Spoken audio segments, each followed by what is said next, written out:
Voilà, bon. Là, l'enregistrement est lancé, donc nous allons pouvoir aborder travail dirigé numéro, je crois, 27. Ah, voilà, nous sommes tellement avancés. Et donc, je vais vous poser quelques questions qui pourraient, voudraient, auraient envie de s'exprimer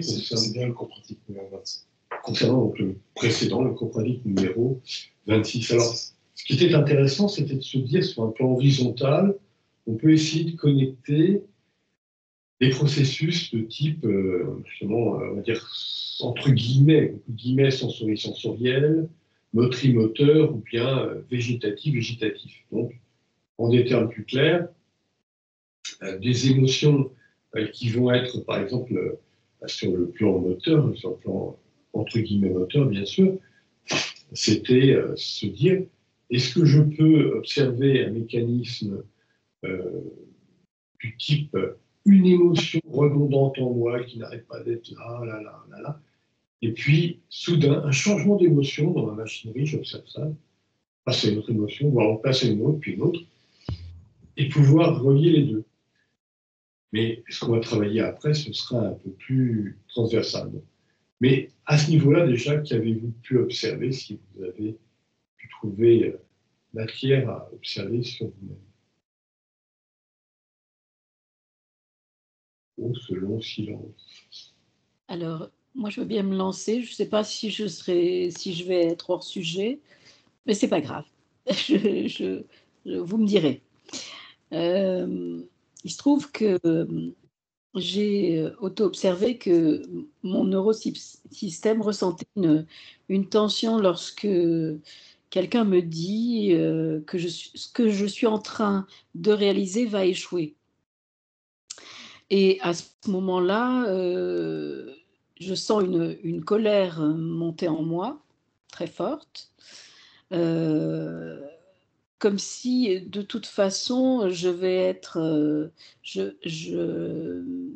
ne vais pas de toute façon pouvoir réussir à aller à mon but parce que cette personne a décrété que je vais échouer selon ses principes.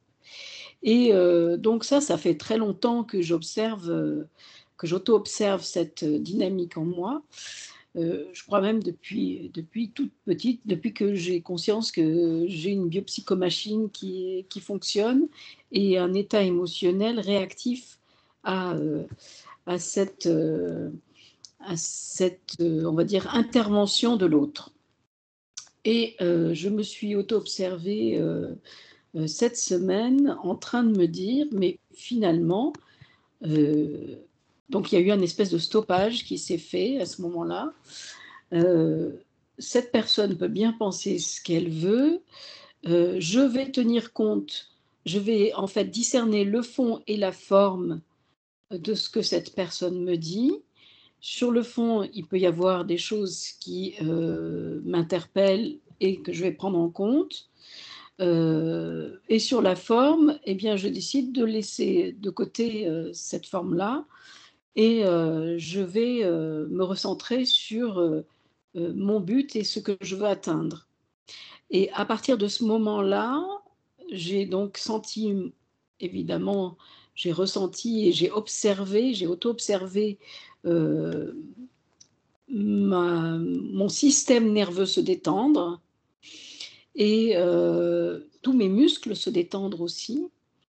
Et en fait, ça m'a donné une vision beaucoup plus claire d'où je voulais aller. Ce que tu dis, c'est vraiment interpellant parce que là, je pense en moi, sous réserve de tous nos amis ici présents, pour moi, il y a une activation de la neurofonction 20, évidemment, le rôle émotionnel face à autrui.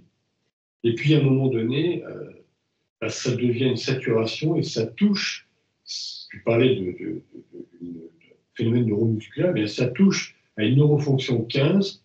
Soudain, je prends conscience que je suis contracté émotionnellement, mais à quoi bon? Stoppons ça, relaxons-nous émotionnellement, et au demeurant, même, ça renvoie après le 20 inter 15 qui va donner un 15 inter 20 maintenant, qu'importe les autres, j'ai décidé que, cool, je vais être en pleine forme. Assez intéressant, je pense, qu'en dit. En fait, là, de qu'importe les autres, c'est plus une gare de triage. C'est-à-dire que le moment où je me suis dit, j'active mon discernement et effectivement, je vais discerner le fond de la forme, à ce moment-là, vraiment très précisément, j'ai ressenti déjà la détente. C'est ce que tu dis, ça nous arrive à tous dans la vie, si on en est attentif, de toutes les façons, de toutes les manières. On trouve des gens qui essaient de nous casser, de nous saboter, il y a des mécréants, des méchants, des sadiques partout, d'une façon ou d'une autre. Mais ce qui est interpellant, et là c'est très stoïcien en termes de philosophie, d'ailleurs, de neurophilosophie, c'est comment nous pouvons dans notre cerveau nous dire, ben voilà, je peux rien contre, mais par contre à l'intérieur, je peux me mettre complètement dans ces décisions relaxantes. Et là, ça va beaucoup mieux. Déjà, on arrive de produire des protéines de stress, des hypotoxines qui sont dans le sang comme des poisons, parce que précisément, on se dit, c'est pas grave, vous pouvez dire n'importe quoi, me dire n'importe quoi, moi je sais ce qui est vrai, je connais mes vérités, je connais ma réalité profonde, mon honnêteté profonde, ma probité profonde, mon soin profond. Ce que je note aussi dans ce que tu as dit, c'est ton stoppage qui est intervenu parce que à ce moment-là, donc ta biopsychomachine, donc on peut dire peut-être un jeu à l'intérieur de la biopsychomachine qui s'est rebellé contre l'intensité émotionnelle, la colère qui a monté peut-être plus qu'à un autre moment. Et donc, à ce moment-là, tu passes peut-être d'un stade 1 à un stade 2 à un stade 3 de veille, donc un stade actif de veille où tu vas prendre une décision profonde, comme le disait Danfield, de changer ton rôle émotionnel avec la neurofonction numéro 20 et de te redécontracter avec la 15. Je trouve ça vraiment intéressant. Et si je peux ajouter peut-être quelque chose, moi ce que j'ai observé, c'est surtout l'attente, c'est-à-dire, par exemple, une personne dans une situation me dit quelque chose, et qui te blesse, pas forcément, mais me réalise une promesse, et en fait, de façon systématique, la personne ne tient pas sa promesse. Et donc, depuis, ça fait 1 an, et donc j'ai remarqué que c'était une sorte d'automatisme chez la personne, mais j'ai également remarqué chez moi que de façon systématique, quand la promesse n'était pas assumée, moi j'ai une colère qui monte. Et donc devant cette répétition, ce processus qui intervient avec une personne particulière, dans une situation particulière, ce que j'ai remarqué, c'est qu'il y avait une charge émotionnelle qui est liée à l'enjeu, c'est-à-dire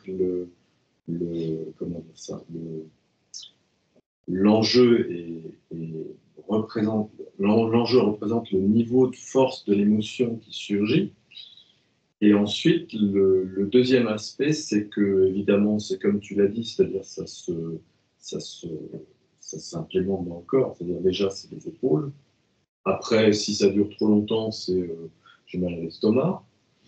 Et donc, il y a un niveau corporel. Et ensuite, il y a aussi l'automaticité de cette attente qui est très ancrée dans des valeurs. C'est-à-dire des valeurs, on dit la vérité, on ne balade pas quelqu'un pendant un an. Et donc après, la question aussi que j'ai remarqué, c'est que dès que mon esprit commence à focaliser sur cette situation, il y a cette émotion de distorsion, d'agacement, de restriction qui s'actualise. Et en fait, ça fait tourner tout un scénario. Alors, comment je vais réagir? Qu'est-ce qu'il faut que je prévoie? S'il me dit ça, je vais dire ça. Je rentre dans une espèce de fantasmagorie, de scénario calculé, avec tout des voies. Et en fait, ça sert strictement à rien. Et donc, au bout d'un moment, je me rends compte de l'absurdité de cette fantasmagorie de scénario. Et j'ai remarqué aussi que c'est comme un peu comme une sorte de focale, c'est-à-dire que j'ai ce thème-là, j'ai ce problème, on va dire que c'est une situation qui est problématique avec moi. Et donc, dès que mon esprit se tourne vers cet objet ou ce thème-là, en fait, il fabrique ça. C'est comme s'il moulinait du café, quoi. Il rentre dans cette espèce et il met de l'énergie, ça prend de l'énergie, et au bout d'un moment, je me dis, mais ça va pas, il faut arrêter, quoi. Faut arrêter. Par contre, ça dépend du thème. Donc, il y a des thèmes. Alors, j'ai des thèmes de moulinage. Et donc, je commence un peu alors, donc là, je commence à passer au stade suivant, c'est-à-dire que quand je suis sur ce thème-là, je dis peut-être que là, c'est bien que tu changes de thème, que tu trouves un autre thème, un thème plus positif. Voilà, et ça permet de lâcher. Mais néanmoins, ce qui me marque, c'est l'emprise qui est très très forte. C'est quelque chose de l'automatique. Justement, par rapport à ce que tu viens de dire, Stéphane, et ce que tu disais un petit peu avant, donc, Isabelle, sur la question du rapport au corps, on peut aller plus loin parce que derrière l'aspect corporel, il y a aussi, tu l'as pas dit, mais il est là, l'aspect intellectuel. Et si ça, en vérité, c'est intellectuel. Alors, les trois mécanismes sont liés et on va les travailler dans les semaines, dans les mois qui viennent, parce que précisément, c'est en connectant consciemment des processus émotivationnels, mais aussi corporels, mais aussi intellectuels, conceptuels, que nous arrivons à nous en libérer complètement. Et là, ça permet l'émergence, on va dire, du pilote dans l'avion, quelqu'un qui se dit, mais je suis là dans ça, et justement, comme tu dis, il va se dire, bon, allez, on a assez de ce problème-là, on va venir sur ce problème-ci. On va changer de moulin. Ouais, c'est ça. C'est ça. Alors, si je me tourne vers Carole ou vers Amaury.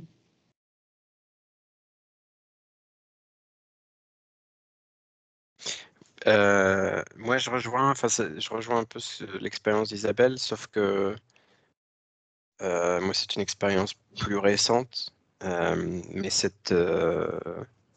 on va dire cet obstacle émotionnel, c'est-à-dire les gens autour de moi qui vont, oui, être un obstacle à ce que je vais essayer d'accomplir, soit inconsciemment, soit consciemment. Et encore une fois, beaucoup dans mon cas, dans le cadre du travail, parce que c'est un environnement assez stressant. J'auto-observe, il y a énormément de stoppage, c'est-à-dire que c'est presque un état de stoppage permanent de nos jours. J'auto-observe l'état de stress émotionnel ou de contraction émotionnelle qui évidemment s'associe avec un semblant de colère ou de frustration en tout cas émotionnelle. Et le rôle émotionnel, c'est-à-dire que dans des situations où j'ai un rôle j'ai des équipes qui travaillent pour moi, donc je ne peux pas exploser devant ces gens-là. Donc il faut garder il faut être très, j'utiliserai le mot professionnel, c'est pas vraiment adéquat, mais il faut rester stoïque. Ah oui. Voilà, c'est très stoïcien. Mon travail ces temps-ci, j'ai vraiment, faudrait que je lise le mouvement, mais en gros, la différence avec Isabelle, c'est que je dois travailler avec des gens qui travaillent un peu contre moi. Donc c'est malgré ces gens-là que je dois réussir, et donc je ne peux pas me dire de toute façon, je vais y arriver. Ils travaillent avec moi, donc s'ils sont un peu contre moi, ça rend l'objectif très difficile. Donc ce que j'ai auto-observé, c'est cette répétition de stoppage, puisqu'une fois que j'ai auto-observé l'état émotionnel de contraction, comme il ne s'arrête pas, je le répète de plus en plus souvent, et j'auto-observe l'impossibilité presque l'impossibilité de changer cet état. Donc le rôle émotionnel rentre en jeu. Il faut garder la face, il faut rester stoïque, il ne faut pas exploser. Mais puisqu'on n'arrive pas à changer, j'arrive pas à changer où je n'arrive pas à changer ce que la machine ressent en termes d'émotion. Donc à ce niveau-là, dans cet environnement-là, en fait, il faut presque, la seule façon pour moi de changer la machine, c'est extraire la machine de son environnement. Et ce qui veut dire pour moi, en fait, c'est s'extraire de mon travail. C'est-à-dire soit le mouvement ultime, c'est de quitter le travail pour toujours, ou alors c'est de rentrer à la maison et donc de s'entourer d'un autre environnement émotionnel, par exemple sa famille ou ses amis. Mais c'est très, très, très présent, c'est presque permanent. Donc ça, voilà, c'est à la fois un nombre très important de stoppages et aussi l'impossibilité de changer qui presque met en exergue l'émotion de frustration, puisqu'on sait qu'on essaye de changer la machine, mais il y a des paramètres externes qu'on ne peut pas changer, ou qui sont très difficiles à changer. On peut les changer, mais difficilement. Donc ça, c'était la première grosse auto-observation. Et pour passer sur un thème peut-être un peu plus... le mot qui me vient de rentrer dans ma machine, c'est sympa. C'est pas le meilleur mot, mais j'ai passé une petite semaine en famille la semaine dernière. Et en fait, alors j'essayais de travailler sur le sensoriel.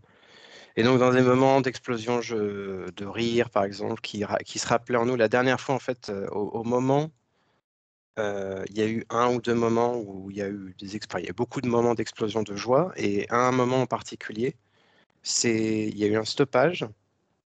Donc, le son des rires du groupe autour de nous a créé un stoppage.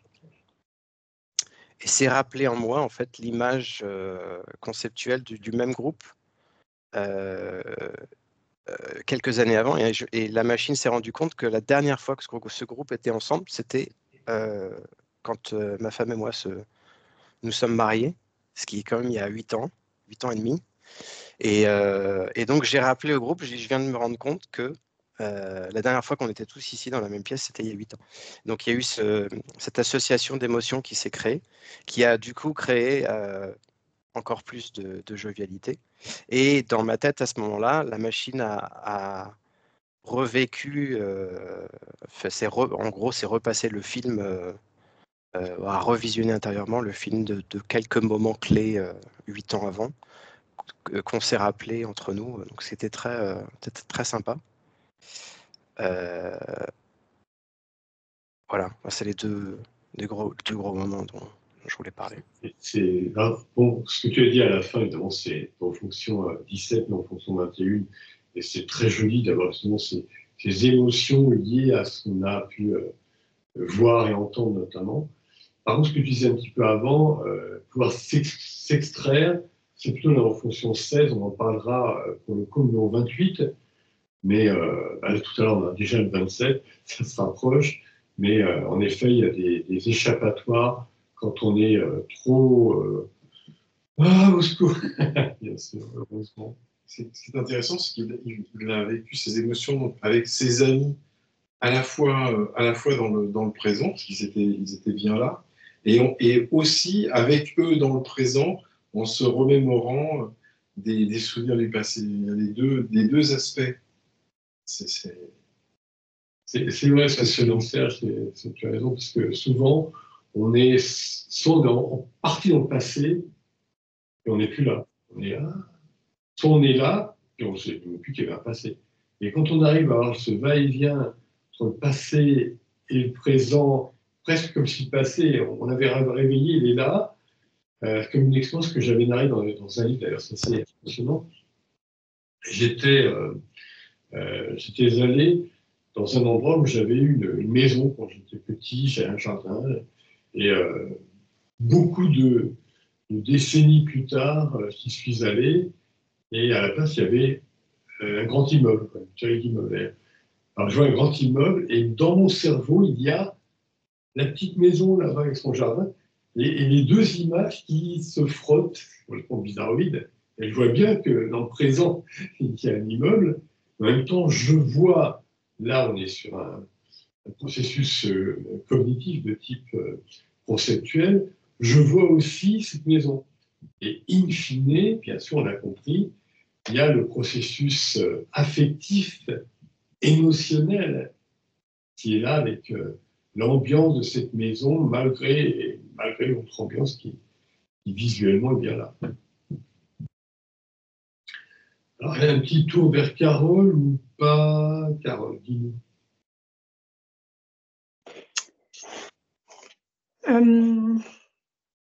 Moi, j'ai vécu 2 expériences, une qui ressemble un peu à ce qu'a exprimé tout à l'heure Isabelle. Sauf qu'en fait, c'était pas comment dire, une relaxation émotionnelle, mais plutôt un sentiment, enfin une prise de conscience d'une contraction émotionnelle intense. Donc j'étais c'est dans le cadre professionnel, je prends conscience de ma posture lors d'une réunion, du rôle que j'ai dans le cadre de cette réunion, des réponses que je dois apporter sur certains sujets. Une forme de sérénité apparente ou de stoïcisme, comme dirait Amaury. Et en même temps, donc vraiment, cette image peut-être que je laisse transparaître de sérénité, et en même temps, à l'intérieur, une espèce de tension émotionnelle, une très très forte contraction, avec comme un poids sur la poitrine. Donc sur le coup, j'ai pas pu mettre de mots parce que j'étais aussi prise par l'ambiance et le va-et-vient des réponses. Mais j'ai pu, après, une fois que la réunion s'est terminée, j'ai pu analyser ce qui s'était passé. En fait, je me suis rendu compte que j'étais, en même temps que je laissais paraître une forme de sérénité, posture professionnelle, j'étais tenaillée par la peur de ne pas être suffisamment à la hauteur. Donc pour remettre dans le contexte, ça fait quelques mois que je suis dans ces nouvelles fonctions, donc il y a toujours cet aspect un petit peu difficile. Donc pour moi, c'était vraiment si je ne me trompe pas dans les neurofonctions, ça peut être la neurofonction 19, la posture, mais aussi le rôle, donc la neurofonction 21 et motivationnelle. 20, oui, 19 et 20. Et contraction, donc neurofonction 15. Et la deuxième expérience, c'est à l'occasion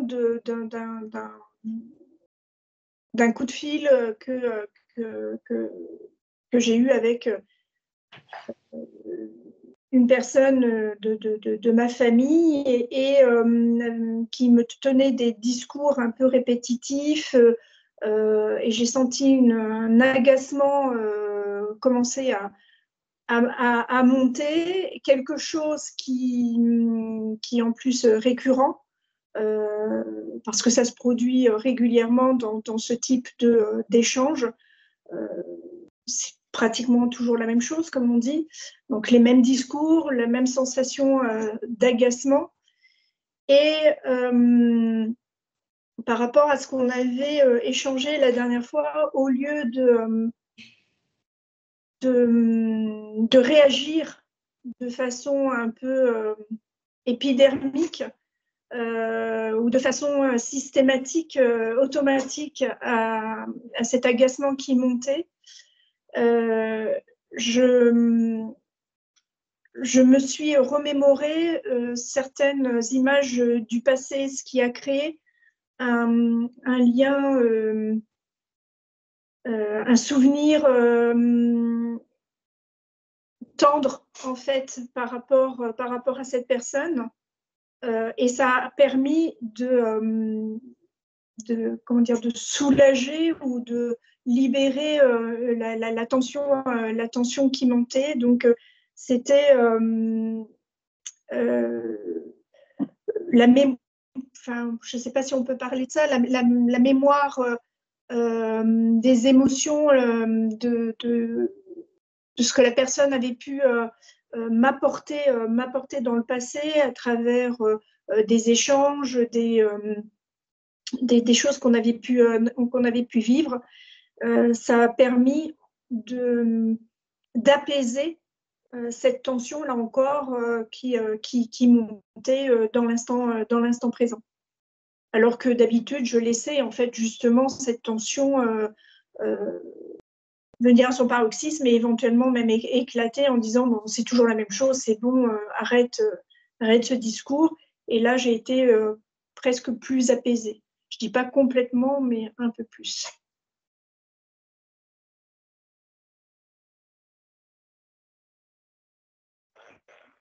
Voilà.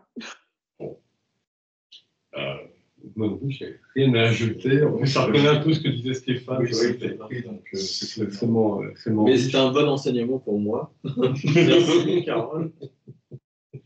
Je vais m'en souvenir lors de la prochaine interaction avec la personne aussi dont j'ai parlé. Alors, pour ce qui est d'Aurélie, qui normalement pourrait nous rejoindre plus tard parce qu'elle a eu un retard dans son travail de laboratoire, mais qui m'avait écrit, donc je le dis pour nos auditeurs externes qui vont pouvoir découvrir la vidéo, qui m'exprimait un processus extrêmement intéressant qui a été notifié dans plusieurs de nos livres, et c'est une observation de Serge et de moi-même au fil des années, en nous-mêmes, en tant qu'auto-observation, mais aussi des uns et des autres qui nous en parlaient, c'est que donc on a parfois une facilité à aller de la neurofonction 15 vers la neurofonction 20 et pas le contraire d'aller de la 20 vers la 15. Évidemment, ça dépend aussi des circonstances. Et ce qui interpellait évidemment Aurélie, c'était de se dire au niveau biophysique, donc la matière neuronale, comment un neurone peut lancer son axone pour produire cette connexion de 20 vers 15, ou bien dans l'autre sens, de 15 vers 20, et il n'y arrive pas parce qu'il y a un caillot de sang au niveau du lieu dans le cerveau où ça se passerait, connexion, donc cet axone a lancé vers un autre neurone, ou bien il y a simplement donc un ensemble de connexions neuronales déjà là, un groupe de neurones en action, et donc qui oblige à passer autrement. Donc, j'ajoute juste cela par rapport à Aurélie. Donc je vous propose qu'on lance tout de suite, puisqu'on a tous un peu en parlé, le cours numéro 27. Voilà. Alors le cours numéro 27, c'est un peu différent parce que ouais. C'est-à-dire que là, on était sur des connexions, on va dire, horizontales, et maintenant, on va être sur des connexions qu'on pourrait appeler transversales. À savoir que, par exemple, on prend ce qui est, on prenait pendant la quinzaine de jours précédents l'expérimentation basique de se dire, je vais observer en moi, justement, par exemple, du 15 et du 20, ou bien de ce qui est tension, relaxation émotionnelle avec relation à autrui en termes de rôle émotionnel qui se joue entre soi et autrui et soi. On avait pris aussi alors, des histoires de tout simplement, on en a parlé un petit peu aussi avant, du 17 et du 21, donc ce qui va être une émotion qui vient liée à un affect. Vous parlez de mariage amoureux, ça peut être justement ce processus d'affect lié à des images ou à des, entre guillemets, images sonores. Bien, là, par exemple, on va prendre le 15 avec le 17. On est vraiment en transversal. On va connecter un processus qui serait se sentir bien ou pas bien, contraction, relaxation émotionnelle, motivationnelle qui s'en sortit, avec justement telle ou telle imagerie. Alors, si je veux un exemple. Oui, 19 inter 21 aussi, par exemple. Oui. Je vais vous donner un exemple. Lorsque j'ai eu une journée un peu difficile, donc je suis dans une posture émotionnelle qui me remémore cette journée difficile. Donc, je suis sur la neurofonction 19. Pour me sortir de cette neurofonction 19, je suis quelqu'un qui adore l'océan, qui adore l'eau. Je vais me remémorer, donc avec la neurofonction numéro 17, je vais me remémorer la vue de l'appartement que j'occupe régulièrement à Biarritz en été, et je me remémore cette vue, donc ça apaise ma neurofonction 19 qui disparaît et qui devient une neurofonction autre qui est une neurofonction 19 mais plus apaisante, donc la neurofonction 19 qui me crispe au niveau de ma neurofonction 15, eh bien la nouvelle neurofonction 19 vient décontracter ma neurofonction 15 à partir de la neurofonction 21, parce que je revois la belle vue depuis l'appartement de Biarritz, et donc cette étendue d'océan qui est devant mes yeux, et vraiment c'est un apport non négligeable. Voilà comment je peux me sortir de difficultés émotionnelles liées à ce travail, donc sur ce cours pratique numéro 27. Ça, c'est un exemple. Il y a un autre exemple aussi. Donc, pareil, j'avais un chat, et puis j'adorais le chat, et le chat, effectivement, m'aimait beaucoup, et on s'aimait énormément. Et c'est pareil, quand j'ai des petits moments de difficulté en termes de neurofonction 19, je me remémore ce chat voilà, qui s'appelait Hercule. Et ce chat, quand je le revois en neurofonction 17, et quand il peut m'arriver d'entendre ces petits ronrons, donc en neurofonction 21, donc ma neurofonction 15, tout de suite se détend, et tout se détend, et ça va beaucoup mieux. Je repense à lui, je me remémore comme s'il était là. Est-ce que ça vous inspire? Alors, on peut évidemment, on citait 15-21, on citait, alors, évidemment, hein, je vous les donne en clair. Sensorimotrice, on a des neurofonctions 19-17, 19-21, mais aussi 18-17 et 18-21. Donc, on est en posture émotionnelle ou en mouvements émotionnels, bien évidemment. Ensuite, en végétative motrice, entre guillemets, bien sûr, des neurofonctions fonctionnelles 15-19, mais aussi 20-18, 20-19, par exemple, évidemment. Les sensories végétatives, entre guillemets, donc 17-15, 17-20, 21-20, 21-15, bien évidemment.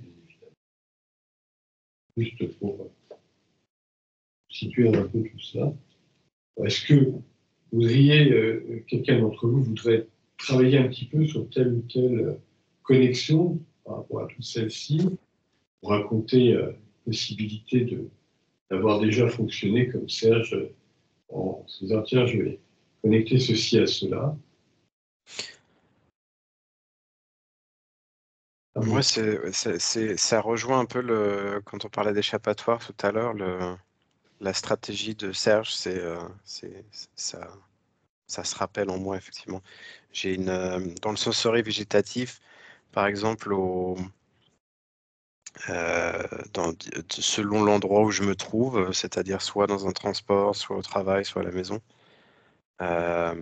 j'ai tendance à mettre une musique dans mes oreilles de ma machine, pour que la machine soit se concentre, soit s'évade, ou soit selon en fait l'objectif. Et donc ça me rappelle beaucoup ce que tu viens de décrire, c'est-à-dire dans un cadre de tension émotionnelle, je vais jouer une musique qui va me rappeler quelque chose de plus affectif, ou quelque chose que j'ai partagé avec quelqu'un qui me rappelle de l'affectif, par exemple.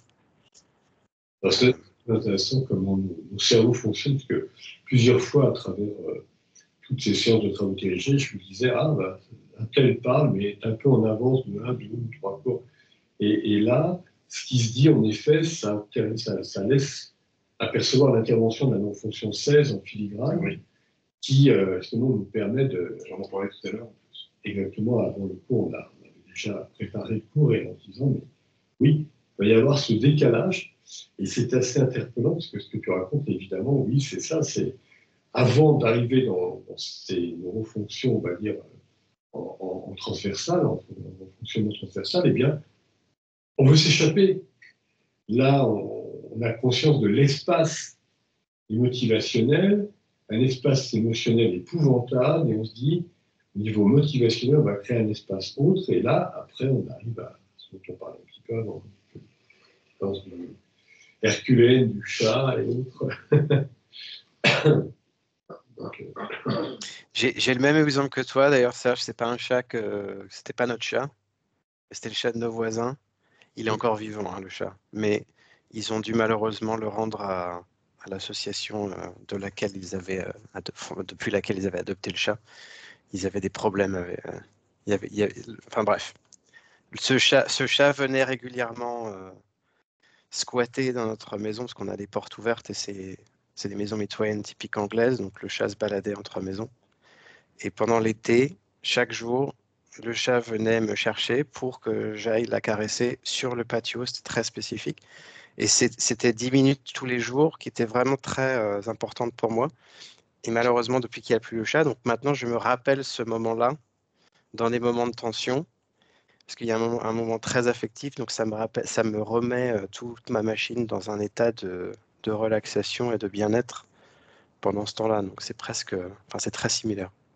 oui. En plus, tu en avais parlé dans une vidéo récente et tu disais justement ce chat, tu le caresses, voilà, que c'est là maintenant, c'est intéressant parce que finalement, tu as conceptuellement le chat en mémoire, tu as émotionnellement en mémoire aussi le chat, mais corporellement, il est plus là. La série. Oui. Et ce que tu viens de dire me remémore aussi un souvenir, mais là c'était avec une chienne. Et pareil, je savais que la chienne ne m'appartenait pas.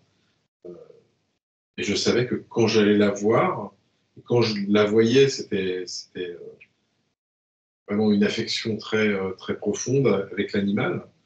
Et pareil, quand là, elle est partie, et quand j'avais des difficultés aussi, je me remémorais ces moments-là de grande affection. Donc en 17, les animaux, c'est exceptionnel pour ça. Et cette chienne de vie dans laquelle nous existons, apparemment ne nous appartient pas, nous ne sommes que des voyageurs à nous en prendre conscience. Et en même temps, ces animaux humains que nous sommes les uns pour les autres. Mais là, on en parle d'animal, mais bon, ça peut être aussi un végétal et d'autres bipèdes comme nous. Bien sûr, absolument, d'autres formes d'animaux.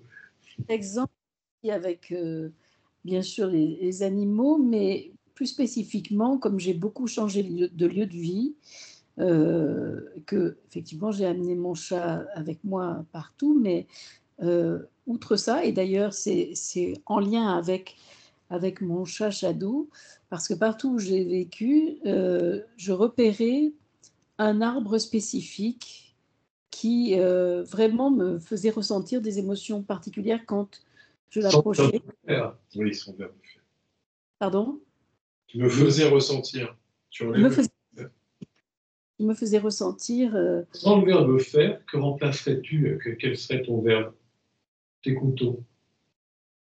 Me donner à ressentir, m'amener à ressentir, pour simplement avoir un verbe qui ait du sens. Il m'a amené à ressentir des émotions intenses.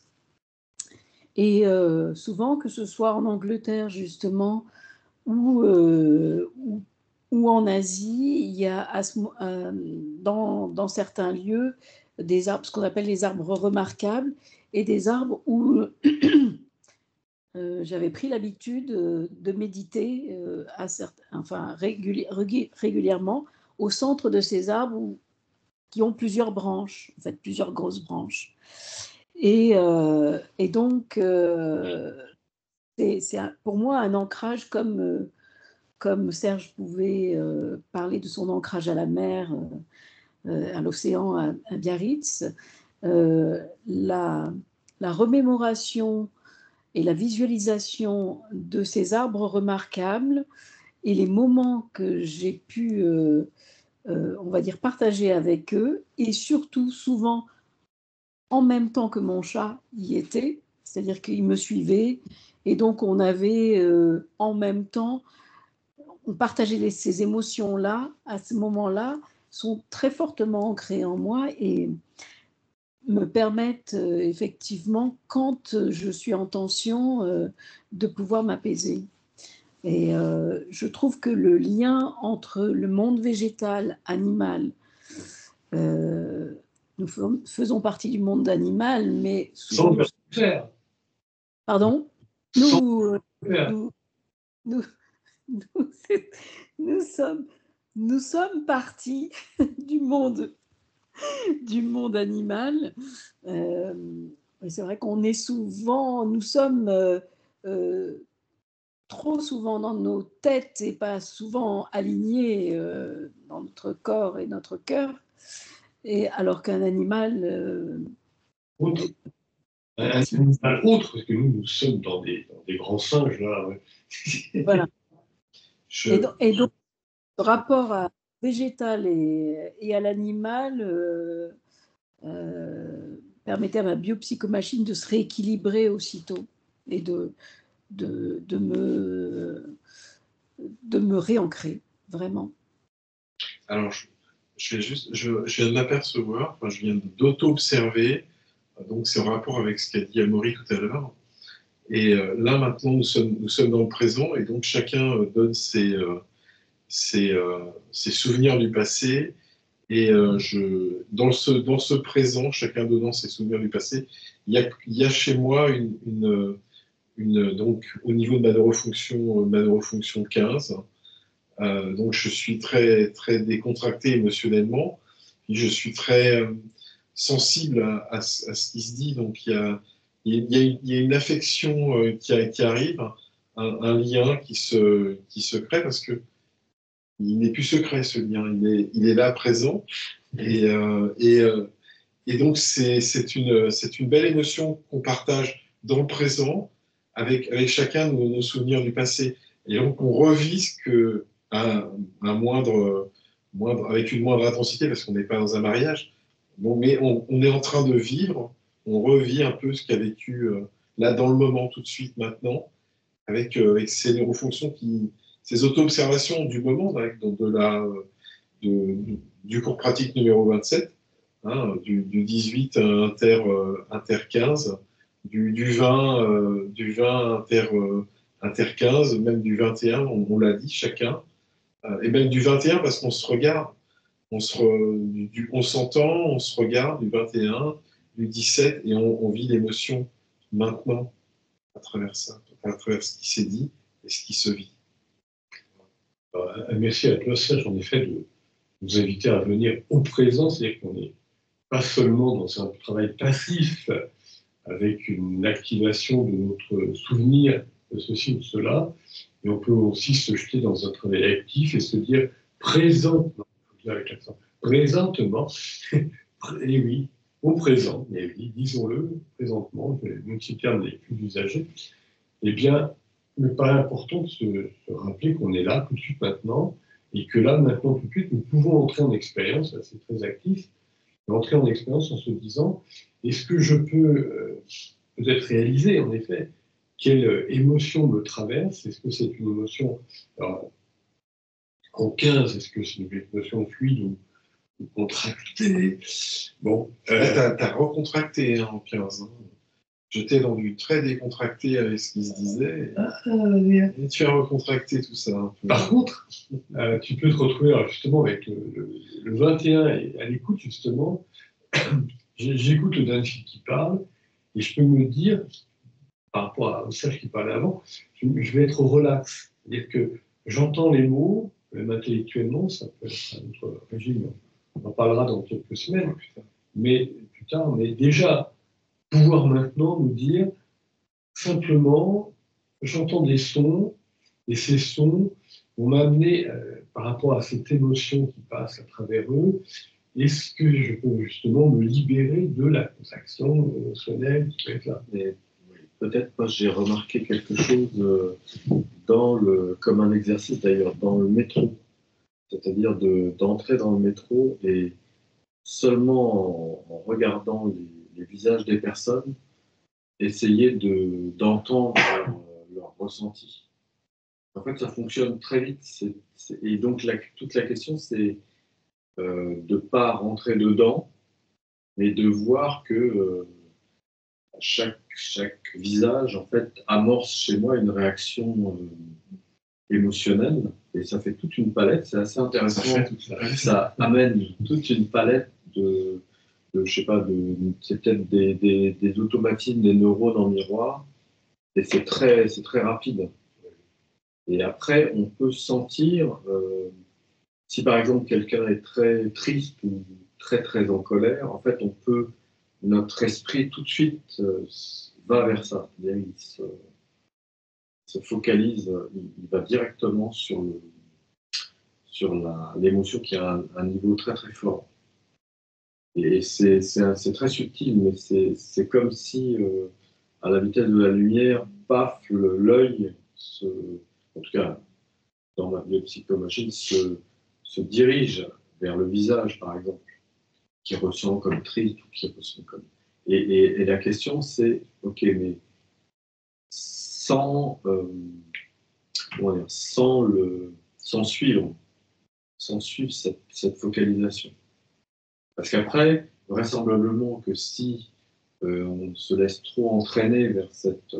tu n'es plus toi-même. Tu perds toi-même. En fait, on n'est plus là. En fait. Oui, c'est ça. Oui. Et donc, c'est un exercice, à mon avis, assez intéressant. Là, il passe des paliers. Il a les passions neurocognitiques relationnelles. Et après, derrière, en fond, alors plus en fond, on va s'apercevoir que tout le monde, en fait... Enfin, moi, je ressens ça. Hein. Je commence... Si j'arrive un peu à me dégager de mes propres... préoccupations et routines, en fait, je m'aperçois, bah oui, on est dans une situation, on est un peu tous pareils, c'est-à-dire qu'on est pris dans ça. C'est comme une pelote qui nous... Bien sûr, on est emprisonné. Voilà, donc... Il faut le dire, on est voilà, emprisonné. c'est ça. Donc, neurocognitique, c'est mon slide. Donc, est-ce qu'on est capable de ressentir que finalement, bah, c'est comme un peu le chat, c'est-à-dire, ok, on est tous dans la même barque, ça va. Oui, c'est un peu, j'ai un peu dans la génétique, c'est comme la chromatine dans nos neurones, dans nos cellules en général d'ailleurs. La chromatine qui est donc un ensemble au niveau dans le corps cellulaire du chronologie, c'est la partie noyau de la cellule qui a les brins d'ADN, et dans ces brins d'ADN, on s'aperçoit qu'il y a des gènes qui vont être enroulés dans la chromatine, mais tellement en profondeur qu'on ne peut pas les activer. Le problème est là. Et on est un peu dans ça, c'est-à-dire ce que tu disais, que tu observais dans toi-même et dans autrui. Et c'est, comme disait Serge, on est presque dans la connectique relationnelle, parce qu'on pourrait presque rentrer dans la peau d'autrui et se dire, mais le pauvre ami, je le comprends. Et là, il y a un travail en ce moment de recherche de Zoom qui nous écoute en différé pour chacune des vidéos. Et donc, un travail au niveau du prochain livre collectif. Justement, elle travaille sur les neurones miroirs à impact social. Et c'est véritablement étonnant de s'apercevoir comment, si on est avec d'autres ou pas, notre mode de fonctionnement reste le même, ou se transforme comme ci, ou se transforme comme ça. Et ce que tu viens d'ajouter, Stéphane, c'est justement comment rester libre, le mot sur lequel on citait Serge, rester libre en nous-mêmes quand on s'aperçoit que l'autre, par l'émotion qui traverse, nous émeut et risque quand même nous amener vers l'émotion, alors qu'on peut l'observer sans en être esclave. Vraiment, le travail est important. Alors souvent, ce qui arrive, c'est qu'on est dans une émotion, enfin, en tout cas, moi je prends par rapport à ma propre vie psychomachine, je suis dans une émotion et au bout d'un moment, je me rends compte que ce n'est pas la mienne, même à distance. Et donc, à quel moment je m'en rends compte ou je m'en rends pas compte. Et c'est pas évident parce que je suis pas sûr que je sois ce que je crois que je suis. Enfin, donc, ça pose des problématiques philosophiques, bien sûr. On parlait de stoïcisme, mais restons libres, distants de ce qu'on croit que l'on est, qui nous vient en fait des autres. Et ce que tu viens d'ajouter, extrêmement riche, à distance. C'est-à-dire que quelqu'un pense que nous sommes ceci, cela, et a une énorme émotion contre nous, Voilà. nous envoie sa motivation destructrice, et nous on prend ça inconsciemment, même si on est à 10 mètres de la personne, même on n'est pas devant cette personne, mais bien sûr, on ressent cette émotion qui traverse.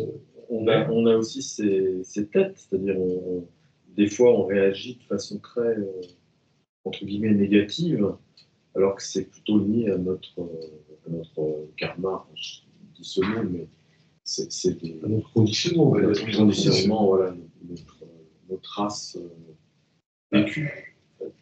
Il est vrai que ce que tu disais, alors ça, c'est aussi la capacité qu'on acquiert avec l'âge. On a 10, 15 ans, on voit quelqu'un.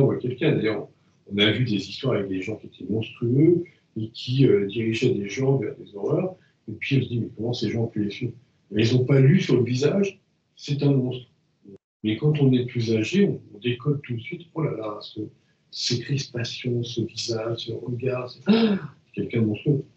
Et à contrario, évidemment, des gens bienveillants, des gens pleins de bonté, eh bien, pareil, au bout d'un certain nombre d'années, on les décèle tout de suite. Oui.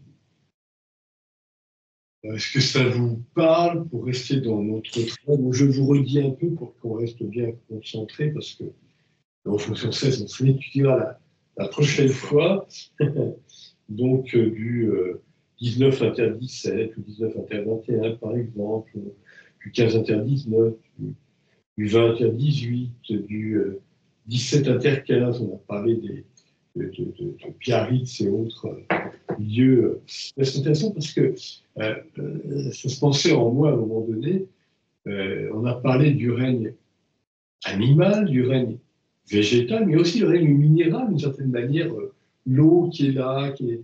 Biarritz, il y a les rochers de la Vierge. Exactement. Je vois depuis l'appartement. Même une fois, tu me parlais, tu étais sur la plage, donc ça aussi, ce va-et-vient de l'eau, en étant tout près, en étant presque dedans, c'est une vraie pénétration, on peut dire, émotionnelle. Alors, qui rajouterait pareillement des constatations, voire des expériences présentes, maintenant, tout de suite. Juste au moment où vous parliez, c'est rappelé en moi c'est présent, enfin c'est rappelé dans le présent, mais c'est une mémoire très immédiate. Mais ma machine a tendance à partir. Alors je pense que c'est peut-être la neurofonction 19, donc c'est une forme de posture émotionnelle. C'est très étrange. Dans un lieu public avec beaucoup de monde, quand on arrive en face de quelqu'un qui marche dans une situation opposée, il y a toujours ce contrat social on va bouger légèrement chacun de son côté, mais si l'autre ne bouge pas, à ce moment-là, j'ai pas envie de bouger parce que c'est bien fait pour toi. Si tu veux pas bouger, moi je vais pas bouger. Bref, il y a cette micro-interaction avec beaucoup de gens. Et depuis peu de temps, enfin depuis quelques mois, on va dire, j'ai cette. Je pense que tu viens d'évoquer ça, peut-être Serge, mais au moment où ça se produit en moi, j'ai un stoppage et quand la personne ne bouge pas, au lieu de partir dans la posture émotionnelle, encore un qui ne veut pas bouger, je dis à la machine, peut-être que cette personne a eu une sale matinée, peut-être qu'elle a eu une mauvaise nouvelle. Et je me dis peut-être que peut-être que cette personne est dans une machine qu'elle ne contrôle pas, et donc la réponse est ça. Et donc ça, cette interaction, ce croisement, pardon, entre deux neurofonctions permet d'alléger justement la posture, et donc à ce moment-là, c'est beaucoup moins difficile pour moi de faire d'effectuer le pas sur le côté supplémentaire. Voilà, c'est juste ce qui vient de se rappeler en moi. Alors, par rapport à ce que tu viens de dire et à ce qu'a dit Stéphane un peu avant, ce qui me paraît interpellant, c'est au fil des années, comment il nous est possible, ça, bien sûr, j'essaie d'être présent, mais en même temps, je suis dans mon passé, désolé, je ne vous raconte pas une observation de la machine maintenant tout de suite, mais je vous raconte des constats du passé qui sont greffés en moi, à savoir qu'on voit dans la démarche, dans le visage, on ressent presque dans l'émotion, j'ai envie de dire, presque comme un soleil avec des planètes autour, et bien là, on ressent l'autre avec son ambiance, si je puis prendre ce terme-là, son atmosphère, comme disait, je ne sais plus comment elle s'appelait, oublie son prénom, bon, une célèbre actrice, mais bon, ben, on sent l'atmosphère de l'autre, et parfois, il m'est arrivé de ressentir donc, tous ces petits traits visuels, cette force de marche ou de non-marche, une marche tendre, une marche nerveuse, une marche puissante, une marche, etc., etc. Et on ressent cet autre-là, il est en colère, ou il est en souffrance, ou il est tranquille, ou il est...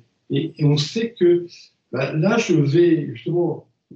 Il y en a, il m'est arrivé de rentrer dedans. Bah, vas-y, tu vas sentir mon épaule. Et puis, il y en a d'autres, au contraire, les grandes tendresses, parce qu'on a déjà perçu l'émotion profonde qui est dans cet autre. Avec les années qui passent, on comprend de mieux en mieux. Je raconte d'ailleurs une anecdote aussi, alors, toujours le passé, je ne peux pas le vivre tout de suite pour vous le montrer, mais vous pourriez l'expérimenter pour jouer. Jouons un peu avec cette existence dans laquelle vous êtes donné. Emprisonné dans la chimie du carbone. Libérons-nous de tout ça. Je me souviens d'une époque où j'étais en train d'être interpellé par divers animaux que je croisais dans la rue, sur le trottoir, entre les gens qui sont en troupeau, qui prennent toute la place et ne même pas pouvoir passer, ceux qui sont à moitié là, il faudra peut-être siffloter pour les réveiller. Et puis, je me suis intéressé à d'autres formes d'animaux. J'étais très étonné de comportements opposés entre eux. Par exemple, des chiens. Alors, un chien, il m'est arrivé dans des humains sapiens, bien sûr. Je marche, puis je montre à l'autre comme ça. Oui. Bon, alors pour l'humain, il a compris, c'est-à-dire, moi, aller par là. L'autre, il va aller par ici. Bon, sur la foule, il y en a de temps en temps, mais bon, en général, ça fonctionne. Alors, j'ai testé aussi chez des volatiles, des dinosaures modernes, des pigeons. Pareil, comme ça, le pigeon, il a compris que c'est moi qui vais là-bas, donc lui, il va par ici. Mais alors, les chiens m'ont intrigué, interpellé, parce que si je mets comme ça, c'est le chien qui va là-bas. J'ai testé plusieurs fois, alors testez vous aussi, on ne sait jamais que mon nombre d'expérimentations soit limité. Mais bon, je n'ai pas essayé non plus chez tous les grands singes sapiens, mais c'est quand même intéressant. C'est pas la chiralité que tu décris là. Les gens, ça existe chez les humains aussi quand tu montres, tu montres un œil, une personne voit soit prendre l'effet miroir, soit avoir le même, soit l'effet miroir qui est l'œil opposé pour cette personne, soit pointer cet œil gauche que moi je suis en train de pointer, qui va apparaître justement symétriquement. Tout à fait. Après, on rentre dans des détails, on reviendra sur la neurokinétique relationnelle un peu plus tard, mais il est vrai que tu as des individus qui prennent conscience de l'autre et qui lui disent à droite, pour moi c'est la gauche, mais je sais que pour l'autre en face de moi c'est sa droite. Puis tu as d'autres gens, malheureusement, ils sont tellement dans leur monde que, pas forcément parce qu'ils ont des tas de malheurs, des souffrances et autres, simplement parce qu'ils n'ont pas conscience des autres. Ça nous arrive quand on est tout petit, mais il y a un moment où il nous faut grandir, bien sûr. Je voudrais rebondir sur ce que tu as dit tout à l'heure, Danfil, par rapport au, justement, présentement, ce qu'on peut ressentir.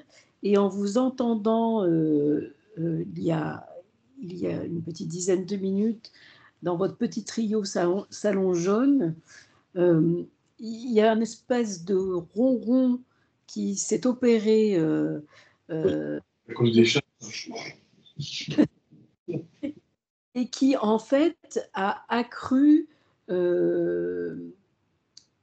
mon empathie. C'est-à-dire qu'au-delà de chacune des expériences que chacun a pu relater, et qui ont résonné en moi, puisque je suis aussi très sensible à l'océan, aux animaux, etc.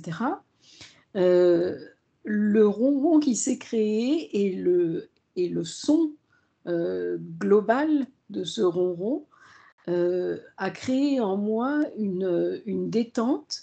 Et alors que j'avais, on va dire, en arrivant dans la session, beaucoup de fatigue, à la fois corporelle, intellectuelle et presque émotionnelle, et bien là, j'ai ressenti tout d'un coup un apaisement, une sérénité, et j'ai trouvé ça très agréable. Donc voilà, je voulais vous partager. C'est intéressant aussi, si on revient sur ces couplages de neurofonctions dont on parlait avant, pour aujourd'hui et pour les 2 semaines qui vont venir, en termes d'expérimentation. Ce que tu viens d'apporter est amusant à un certain niveau, c'est qu'en effet, le sac et le ressac de l'eau, le ronron de l'eau et le ronron des tigres de petite taille sans rayures qu'on appelle des chats, pour un chat, ou eh bien, c'est interpellant, oui, en effet. Alors, est-ce qu'on a tout dit? Est-ce que quelqu'une parmi vous voudrait essayer encore, mais on n'y arrive pas à raconter le présent immédiat et se dire maintenant, je te observe qu'en moi, je me sens complètement émotionnellement relaxé, donc 75, super apaisé, et qu'en même temps, c'est parce que j'ai parlé d'un sac et ressac de l'eau que j'apprécie aussi. Alors, j'aime bien les eaux d'en bas et les eaux d'en haut, parce que aussi quand on peut se promener dans les univers, on commence par notre galaxie, et même notre système planétaire déjà, mais quand on voit tout ça, waouh, c'est assez calmant aussi, à défaut de regarder l'océan. Mais donc là, oui, tout de suite maintenant, je viens de parler, je viens d'expérimenter, j'étais à la fois dans la fluidité, la relaxation émotionnelle, en fonction 15 très paisible, et puis j'ai osé entre 17 et 21 finalement, parce que vous allez me dire, mais dans l'espace, dans l'univers, en dehors de la masse de gaz dans laquelle nous existons sur la planète Terre, il n'y a pas de son, bien sûr. On va dans l'espace, c'est silencieux. Mais il y a l'idée, finalement, l'ambiance derrière, et presque, je dirais, l'émotion d'une sonorité, justement, ce va-et-vient de l'eau, d'une douceur. Vous allez me dire, oui, mais s'il y a une supernova qui explose, c'est pas de la douceur pour vous. Il y a un trou noir qui absorbe tout, c'est terrible. Il y a de tout. Hein. Il y a de tout, exactement, mais observons pour le moment, dans le moment présent, présentement, pour remettre cet adverbe de manière à la mode, eh bien, présentement, oui, c'est agréable de se dire, il est possible dans moi-même de fonctionner comme ça. Parce on a relaté ce soir des souvenirs apaisants, peut-être des souvenirs qui sont beaucoup plus difficiles. Hein. Mais oublions les souvenirs, voilà. Justement, essayons de vivre, ce que, comme je viens de le montrer en exemple, tout de suite maintenant, 15 inter 17, donc j'étais, voire 21, donc j'étais dans, et je peux le continuer, dans ce bien-être lié à des images, notamment charbon-renant, de vagues apaisantes, et en même temps l'émotion relaxée. Qui aurait envie de... Ils sont les images. Tu peux prendre autre, hein, on est toujours... Tout de suite maintenant, non, ce sont les images. Donc, Quelles sont les images 15 juste la vue, donc l'émotion qui me vient, parce que je vois le Delphine comme ça. Qu'est-ce que ça représente comme émotion pour moi, comme posture, une posture émotionnelle, et puis mouvement émotionnel, parce que ça bouge. 15, qu'est-ce qui... 15 inter 18, 15 inter 19. Puis lorsque je parle, ma voix aussi, qu'est-ce qu'elle va me procurer comme émotion, c'est cette voix-là. Est-ce que quand je parle, cette voix-là, elle va me contracter au niveau du 15 émotionnellement, ou alors est-ce qu'elle va me décontracter parce que je suis tranquille, je suis apaisé, et là je reviens dans le Delphi, je pense au rond, au chat, au cosmos, aux étoiles, au soleil, je suis bien. C'est ça aussi qui se vit là dans le moment. Et à chaque moment, à chaque instant, ça change. Est-ce que ces deux exemples, d'Adiphénéa et Sergéa, vous parlent, entre guillemets, vous donnent matière pour expérimenter pendant notre quinzaine de jours prochains?